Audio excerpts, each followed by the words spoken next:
நீதிமொழிகள் 12ஆம் அதிகாரம் அதனுடைய 22வது வசனத்தை வாசிப்போம். பொய் உதடுகள் கர்த்தருக்கு அருவருப்பானவைகள், உண்மையாய் நடக்கிறவர்களோ அவருக்கு பிரியம் என்று சொல்லப்பட்டு இருக்கிறது. நாம் ஒவ்வொருவரும் கர்த்தருக்கு முன்பாக அவருடைய நாமத்தை உயர்த்த முடியாது, நாமத்தை மையப்படுத்த முடியாது. அவருக்கு முன்பாக உண்மையும் உத்தமமாக இருக்க வேண்டும், நடக்க வேண்டும், காணப்பட வேண்டும். அதுவே கர்த்தருக்கு பிரியமானதாக இருக்கிறது.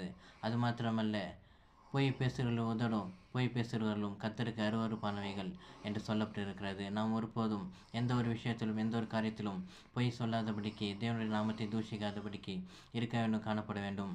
ஏனென்றால் இந்த பொய் என்பது ஒரு பாவமாய் இருக்கிறது. பழைய ஏற்பாட்டின் காலத்திலே பார்த்தீர்களா, நியாயப்பிரமாணத்திலே கொடுக்கப்பட்டது, அந்த 10 கற்பனைகள் கொடுக்கப்பட்டதிலே இந்த பொய்யும் ஒரு பாவமாய் இருக்கிறது. பொய் சொல்லாதிருப்பாயாக, பொய் சாட்சி சொல்லாதிருப்பாயாக என்று சொல்லப்பட்டிருக்கிறது. இந்த உலகத்தில் இருக்கிற உலகத்தாரை பார்த்தீர்களானால் எந்த ஒரு விஷயத்திலும் சகஜமாக அவர்கள் பொய் சொல்லுவார்கள். திருமண காரியத்திலும் அல்லது வேலை விஷயத்திலும் இல்லை மற்ற காரியங்களும் அவர்களுக்கு ஒரு நெருக்கடியான சூழ்நிலை வரும்பொழுது அவர்கள் பொய் சொல்லுகிறவர்களாக காணப்படுகிறார்கள். அந்த பொய் சொல்வது ஒரு பாவமாக அவர்களுக்கு உலகத்தாருக்கு தென்படுவதில்லை, காணப்படுவதில்லை.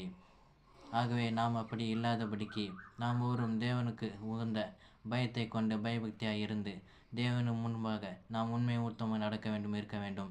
ஒருவேளை உங்களுடைய சூழ்நிலையினாலே நீங்கள் சிறு பொய்யை கூட சொல்லக்கூடும். அப்படிப்பட்ட சூழ்நிலையில் நீங்கள் தேவ சமூகத்தில் முழங்கால் படியிட்டு நீங்கள் செய்த அந்த பொய்யை நீங்கள் தேவனிடத்தில் ஒப்புரவாகி நீங்கள் தேவ சமூகத்தில் மன்னிப்பு கேட்கும் பொழுது, நான் இந்த மாதிரி ஒரு தவறை செய்துவிட்டேன், பொய் சொல்லிவிட்டேன் என்று சொல்லி தேவனிடத்தில் மன்னிப்பு கேட்கும் பொழுது அவர் உங்களை மன்னிக்கிறவராயும் அந்த பொய் சொன்ன அந்த காரியத்தில் உங்களை விடுதலை ஆக்குகிறவராயும் அவருடைய இரத்தத்தினாலே உங்களை பரிசுத்தப்படுத்துகிறவராயும் காணப்படுகிறார். ஆகவே நீங்கள் தேவனிடத்தில் ஒப்புரவாகும் போது உங்களுடைய பாவங்கள் மன்னிக்கப்படுகிறதா இருக்கிறது.